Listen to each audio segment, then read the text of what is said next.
Yo, what is up guys? Welcome to the video. I hope everybody's day is going great. And real quick, I want to show you guys this amazing app called Upcomer. On this app, you can easily track every Overwatch League match and set notifications. You'll never miss a game. Along with that, you can follow your favorite Overwatch League teams and players with exclusive content like highlights, interviews, and news. But what my favorite part of the app is, and what I think makes it amazing, is the awesome statistics you can find about every team and player. I use the app myself, and it's awesome. Be sure to download it right now, guys. It's available on Android and iOS. Now let's get into the video, guys. So earlier today, the Boston Uprising announced the termination of Dreamkazper. We're going to talk about the games from Saturday. We had some really good ones. New York Excelsior, they looked absolutely dominant. They're clearly the kings of the league right now. But no need to waste any more time. Let's dive right into the Dreamkazper situation. So earlier today, the Boston Uprising did announce the termination of Jonathan Dreamkazper Sanchez's contract with their team. He is no longer with the Boston Uprising. He has absolutely no affiliation with them. They straight up dropped him. And this isn't the only thing that happened with Dreamkazper today, guys. Another girl came out, also underaged. This one took a different route though. Anonymously, they contacted a journalist and they put together an article which is really well done. Let's take a brief look at it. It was titled "More Dreamkazper Allegations from a Second Victim, 16 Years Old, Exclusive." This accuser is staying anonymous, which I completely respect, and I would never want to force anybody who had gone through something like this to come out and say who they are. As long as they talk to the police and they provide the evidence and it's all true, that is enough for me. The accuser said this: "He was messaging / FaceTiming / etc. with me. He told me he liked me and even bought me a plane ticket to go see him. He also pressured me into sending him nudes, etc. Here are the details uncovered. First, Sanchez purchased the 16-year-old girl airline tickets to meet up,"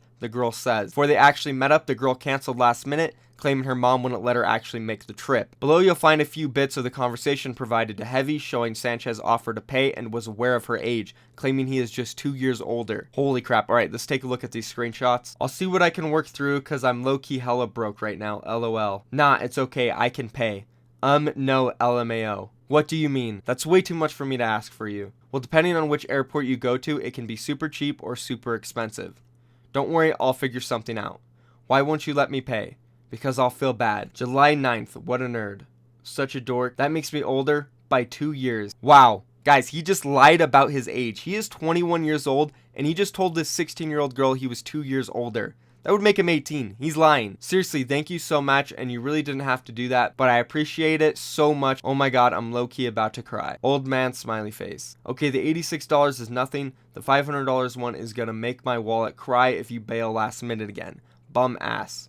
Dork face, bumhead. Okay. Here's a copy of the confirmation email of the actual flight. It's a flight to Los Angeles on Southwest Airlines, Atlanta to LAX. Wow, so it seems like this is pretty legit, guys. And this is the most disgusting and despicable part of this, guys, and why I was so upset yesterday. She says this: "Grr, I owe you loads." He says this: "Yes, I expect jaw-dropping pics. You rarely send them, though." She said this: "You don't send me anything either." And he said this: "Because I don't owe you." Oh, man. Like I said, guys, this is the absolute worst part of this because it is so disgustingly manipulating. He is 100% using this girl. He turned the tables on her and he threw the fact that he bought her a plane ticket to see him into her face so he could see jaw-dropping pics. There was a decent amount of you guys in the comments last video saying I shouldn't be defending the girl and that I slandered Dreamkazper way too hard. He isn't manipulating. But guys, this is clear manipulation, and if you disagree with that, then you might not just understand, because this is disgusting. I'm so happy that the Boston Uprising have terminated Dreamkazper. That is another sign that this is all true. The guy is just not who we thought he was, and this is just so despicable. And that's it. Again, my heart goes out to the victim here, and if anybody else was victimized by Dreamkazper, please handle it properly. Come forward, but come forward how you feel comfortable. If you don't want to be public, do not do it publicly. Reach out to somebody who can help you. Go to the police. But if something did happen to you, come forward in a certain way that makes you comfortable. And that's it for this segment of the video, guys. Now let's go to move on to those games from Saturday. Let's start off with the Florida Mayhem and Philadelphia Fusion match. So overall, I was really excited to watch this match. Florida Mayhem, they looked really good at the middle and end of last stage, and I wanted to see how they could do against one of the better Western teams. As for the Philadelphia Fusion, they're extremely strong right now. They had a slight hiccup against the Boston Uprising, but besides that, they had a great run in last stage, and just overall, the individual talent on this team is absolutely ridiculous. Everyone on this team is so mechanically gifted, it's incredible. And they've just surprised us so much. And not even just with their performance, they spit these players out that we've never heard of, and they're absolutely insane. So I was really interested to see if the Florida Mayhem could compete against a powerhouse like the Philadelphia Fusion. The match started off on Volskaya. Philadelphia Fusion, they looked very good. They got a first hold off. The Florida Mayhem decided to run Saya player and Tavik on this map, and this was one of their first of many problems in this set. I really don't know why the Florida Mayhem would decide to run Tavik and Saya player when they want to run a Tracer Widowmaker combo. Maybe they were thinking of running Genji if they capped first, but they weren't even able to cap point A. They got first held by the Philadelphia Fusion, so that is unknown. But regardless, if they're going into a map wanting to run Widowmaker and Tracer, I think it would definitely be smart to run Logix and Saya player. Let's be honest, ever since the beginning of Stage 2, Logix has went from a mediocre player in the league to an absolute all-star. Without a doubt in my mind, he is the best player on the Florida Mayhem. Sure, Tavik and everybody else on the team also had a spike in performance, but not at the same level as Logix. Let's also point out Tavik's performance in the last 2 matches. Against New York Excelsior, he played 3 of the 4 maps, finishing at the bottom of the scoreboard, 9 and 22. Saya player had double his kills, and he only played 2 maps out of the 4. Logix had triple his kills and played even amount of maps. Now looking at the set from yesterday against Philadelphia Fusion, Tavik played 3 of the 4 maps once again, and finished with a scoreline of 10 and 16. Logix only played 2 maps, and he went 30 and 19. 20 more kills than Tavik, and he played 1 less map. As for Saya player, he played 3 out of the 4 maps, same as Tavik, and had 18 more kills. So it's definitely fair to say that Tavik underperformed this week, and that the Florida Mayhem should more than likely be playing Saya player and Logix together, especially if they want to run that Tracer Widowmaker comp. And we also heard it straight from Logix's mouth. He told us that they were not good at Genji comps, and that they were trying to avoid playing them. Now, of course, that was 2 weeks ago. Maybe some stuff has changed for them since then, and they want to run it more now. But in my opinion, there's no reason to change it, especially when you're bringing in someone like Saya player who can run that Widowmaker while Logix destroys everybody on Tracer. So if I had any control at the Florida Mayhem, I would tell them run Saya player, run Logix, and see where that leads you for a week or so. So as I said earlier, that was one of the main problems in this match. They lost Volskaya very easily, but the other maps were pretty close. We moved on to Nubani. It pretty much went all the way down to one last fight to decide who would win the map. Ilios was a 2-1 in favor for Philadelphia, and Florida Mayhem was even able to pick up that very last map, Route 66. And holy crap, I have to play this clip as Saya player, guys. This is probably one of the most insane shots I've ever seen on Widowmaker. Let's go ahead and play it. Body block. The body block, are you kidding me, from Boombox? Trying to get in here now, trying to clip some ankles here. Carpe gets a kill onto Zebozai. That might be the one. Oh my god. Saya over the top.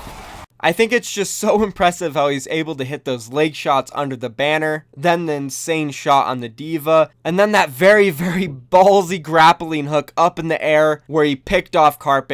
Oh my gosh. Like seriously, that was so ballsy. You hardly ever see Widowmakers in the middle of a hectic fight on a cart launch themselves up in the air and go for a kill like that. If he killed Boombox, probably would have been the greatest Widow clip of all time. Unfortunately, he did miss a few shots, but hey, it is what it is. And that's just a really good taste of what we're going to see from Saya player. This guy's aim is absolutely nuts. And that's about it for the Florida Mayhem in this match. Moving on to the Philadelphia Fusion, it was really fun watching Snillo play once again. This kid is really damn good at Tracer. Don't get me wrong, EQO is an absolutely amazing player, and he brings a ton to this team, especially when it comes to that flex role that is very important right now in the Overwatch League. But having Snillo and Carpe in there is also really damn good. It's kind of similar to running Saya player and Logix for the Florida Mayhem. You can run that Widowmaker Tracer comp, Soldier Tracer, pretty much anything that is double hit scan would work for them. It's definitely exciting, but there is only one more game left on the suspension for EQO, so he will be back in their second matchup coming up this week. I'm sure he'll be focused and ready to come back in, and Philadelphia Fusion will look even better once he is here. That was basically it for this set. Let's go ahead and move on to the next one, which was the Boston Uprising taking on the Houston Outlaws. Overall, this match was just a complete stomp. 44 team fights in favor of Boston Uprising, and Houston Outlaws only had 10.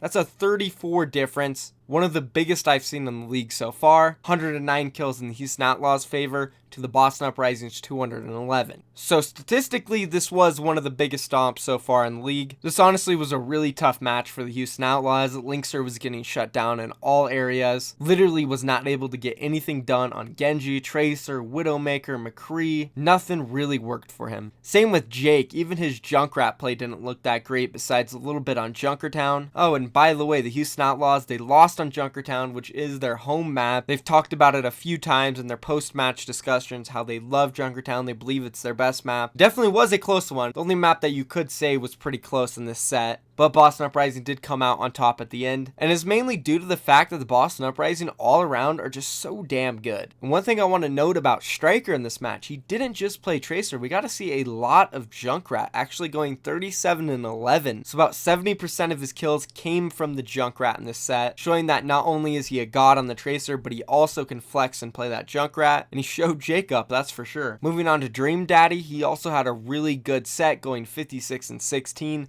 Plus 40. As I've mentioned in previous videos, he's so flexible. He did great on the Genji. He played Sombra. His Widowmaker was god tier. He definitely outpicked Linkser, Soldier, Pharah, Roadhog. Just he plays everything. Then note, probably the biggest surprise of the entire league. Nobody expected this guy to come out and be a world-class diva. In my opinion, he is a top 5, top 4 diva in the league right now. He consistently proves it game after game. Gamsu, great performance on Winston. Nako, amazing. Calyx, amazing. Overall, the roster, as I said, so consistent. Everybody all around is amazing. The Houston Outlaws were definitely overwhelmed with the diverse comps and strategies that the Boston Uprising were consistently throwing at them, and they just look like an absolute mess in this set. I can't really pinpoint exactly why they struggled so hard, other than that the Boston Uprising just played so damn good. And in my opinion, I think the Houston Outlaws are going to continue to struggle this stage without a top tier Tracer. It doesn't seem like they ended up signing one during the trade window. At least I'm hoping that they did, and it just hasn't been announced yet. But still, them not even having a top tier Tracer in this set wasn't the main problem. There were so many more, and as of lately, Houston seems to be really inconsistent. The Boston Uprising, yes, they look like a really good team right now, and losing to them isn't that bad, but losing 0-4 in the fashion they did, that's pretty bad, especially when your last 2 wins in the Overwatch League were against Seoul Dynasty and the London Spitfire. I think it's fair to say that we expect them to put up a better fight against the Boston Uprising, no matter how good the Uprising have looked recently. But as I said, not too much about this match other than the fact that the Boston Uprising completely outplayed the Houston Outlaws and flat out embarrassed them. So let's go ahead and move on to the last set from Saturday, which was the New York Excelsior taking on the London Spitfire. And what can I say, guys? The New York Excelsior, they really took it to the London Spitfire. They took them out 4-0 with ease, giving us actually the second 4-0 in a row of the night. It wasn't as dominating of a performance as the Boston Uprising's one was over the Houston Outlaws, but still, it was a pretty big stomp. It started off on Anubis, and this map was fairly close, but you could still tell throughout that New York Excelsior had the advantage and they were more than likely going to take this map. We saw Prophet back on his Genji in this map, and Birdring playing the Tracer. Sometimes it seems really random when they swap roles and they get Birdring on the Genji, then they get Prophet on it. I would really like to get some inside information on the London Spitfire and figure out why exactly they swap all the time, and why not just stick with one person on each role. Of course, I have always felt strongly about the London Spitfire. Up until now, they were the team that I thought was the best in the league, but there's no denying that the New York Excelsior are the strongest right now. They're coming off of a Stage 2 playoff victory, and now an absolute 4-0 stomp against the London Spitfire, and this gets me thinking, are the New York Excelsior now going to be able to be this dominant against every single team they go up against? Because if they're able to easily walk over the London Spitfire like this, why wouldn't they be able to do it to any other team in the league? The London Spitfire are absolutely no joke. I know they lost to the Philadelphia Fusion, but that match was extremely close, and one less mistake from the London Spitfire, they could have easily taken it. Obviously, for New York Excelsior, the finals were tough too against Philadelphia Fusion, but I think after winning that, they finally got over that little hump that they've been working on getting over for so long. So now that they've broken out of that little slump or little hump that they needed to get over, I think the New York Excelsior are going to be on a high of confidence, and this will absolutely carry them through every single match this stage. Momentum is honestly just super powerful, and I think we're sitting in a world where New York Excelsior is going to abuse that factor. I can honestly see them taking this stage with ease, especially after the Boston Uprising's little hiccup. They were looking like the main main team that was going to be able to contest on the stage, and without Dreamkazper, I don't know if it'll be possible. As for the London Spitfire, this is probably their all-time low. Getting 4-0'd and beat down by the New York Excelsior is definitely brutal considering their main competition throughout the league. Sure, they've lost to the Houston Outlaws 3 times in the regular season, but every single match against the Houston Outlaws has been extremely close. They got dominated by the New York Excelsior. Nothing short of that. No excuses, plain and simple. The New York Excelsior put on a clinic against the London Spitfire. Overall, just looking at the stats, you can tell they were thoroughly dominated. And something specifically I wanted to point out for New York Excelsior is Libero. God damn. This guy is looking like the best player in the entire league. I seriously think he has made a case for himself over the past couple months. He could straight up, no question in my mind, play any hero at the highest level. And what's funny in this set, he went 40-16 while only playing 3 of 4 maps. SBB played an extra map than him, and Libero still managed to out-frag him by 9. Definitely outstanding. Then we look on the side of the London Spitfire. They struggled. They really did. Every single player sitting in the red besides Prophet and Hureg. Surprisingly, Hureg came out and he actually performed okay. He wasn't absolutely feeding his balls off, which I would have expected for him coming in. And shockingly, he didn't. And in this match, the London Spitfire went very deep in their roster, running basically everyone besides Tizzy. And this leaves me wondering if this had an effect on the match. I'm not too sure what they were doing in practice, if they were splitting time too much, and they didn't really specifically prepare one 6-man roster for these guys. But clearly something went on, because at the very least, this match should have been at least a little close. And I think we can all fairly agree on that. Oh, and what's funny, as I mentioned earlier, I think Libero can make a case for himself being the best player in the world. You want to know who else can more than likely make a case for being the best player in the world? JJoNak. This guy's an absolute animal. Let's go ahead and take a look at this clip of him on Zenyatta and how fast he charges his ult up in this team fight. Look at his HP. It drops down to 100, back up to 200. He has no worries in the world, which allows him to play as aggressively as he does. Well, now they're deciding it's time to get in here because Pine has been clipped by Prophet. Jester's killed himself somehow. I guess he's taking a bath out the backside. Yeah, but he got knocked off the edge there. They continue to abuse these tanks that are trying to initiate for the London Spitfire. Every time they come in, they're discorded and focused and then bullied out. Meanwhile, Primal Rage in the background knocking people about. Not going to pick up kills there, but Janus will live through it. And we're down to a minute here, Hex. Absolutely. That's a huge kill, though. Sabiobi down. Sabiobi down. Razton right away. Yeah, Arc is going to get it right away as well. Prophet still hanging around here, but Pine finds Birdring, and that might throw things out of whack as Meko runs Prophet over. Closer will be able to bring Birdring back into it. They are making progress on this point, but then Janus is here, and between Meko and Janus, it's looking a little grim here for London Spitfire. These tanks have got the support. JJoNak has got Trance up again online. Both of these Zenyatta's going to work, and in the meantime, in the chaos, Sabiobi finds the headshot on Bird. That's just absolutely ridiculous, right guys? He built 2 Tranks in under a minute. But the main reason I actually wanted to choose this clip is not just to show off how good JJoNak is, but if you guys noticed, Hagopen actually charged up 2 Tranks in the same amount of time there as JJoNak. Which kind of sparks the discussion, is Zenyatta too strong right now? Should the hero have such a powerful impact on the game? Zenyatta's ult is literally game changing. It can turn any team fight on a flip of a dime. And the fact that you can charge it so fast is pretty ridiculous. And why can you charge it so fast? Is because you can do so much damage with your Discord orbs, and it's definitely a reason why Dive is so strong right now. It's probably a topic for another day, but Zenyatta is pretty ridiculous.